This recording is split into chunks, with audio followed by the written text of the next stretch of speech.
Good afternoon, and thank you all for being here. It is my honor to welcome Prime Minister Hariri of Lebanon to the White House. The Prime Minister and I have just concluded an extensive conversation about the challenges and opportunities facing Lebanon and its neighbors. Lebanon is on the front lines in the fight against ISIS, Al-Qaeda, and Hezbollah. The Lebanese people of all faiths are working together to keep their and you know this, and we've been discussing this at great length, their country safe and prosperous. They love their country, and they're going to keep it safe and prosperous. Mr. Prime Minister, I want to commend you and your people for standing up for humanity in a very troubled part of the world. The ties between our two countries stretch back more than a century. Long, long relationships.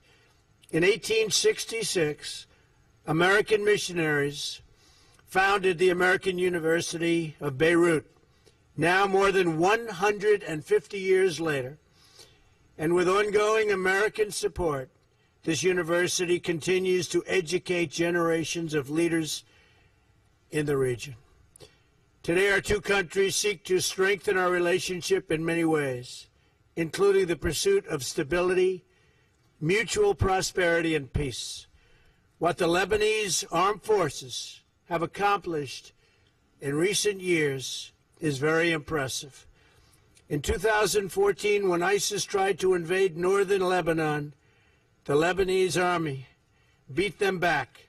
Since that time, the Lebanese army has been fighting continually to guard Lebanon's border and prevent ISIS and other terrorists, of which there are many, from gaining a foothold inside their country. The United States military has been proud to help in that fight and will continue to do so.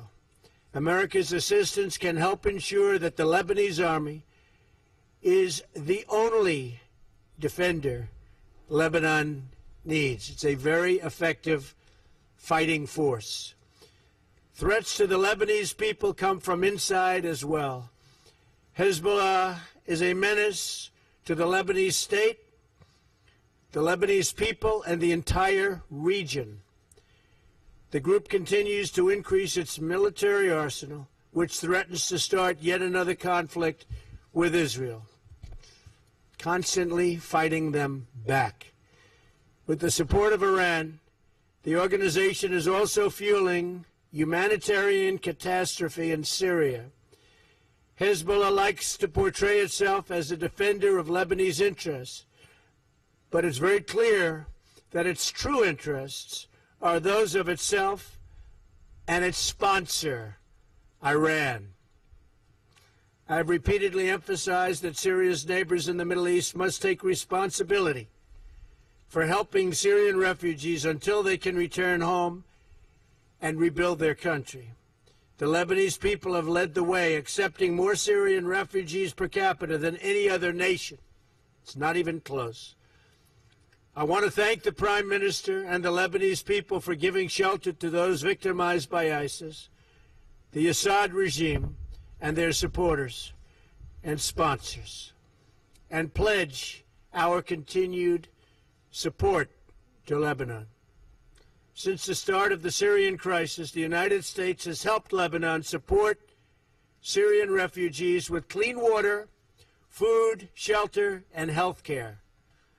Our approach, supporting the humanitarian needs of displaced Syrian citizens as close to their home country as possible, is the best way to help most people. America is proud to stand with those who have the courage to stand up to terrorism and take responsibility for affairs in their own region. The reliance and resilience of the Lebanese people in the face of war and terror is extraordinary. We honor the citizens of Lebanon who are working to secure a future of peace, stability, and prosperity for their children. Mr. Prime Minister, I'm grateful that you're here today. It's a big day in our country because of the vote that you just heard about. We stood and watched the results on television before coming out, and you found it very interesting, I hope. Yes, I did. And very important.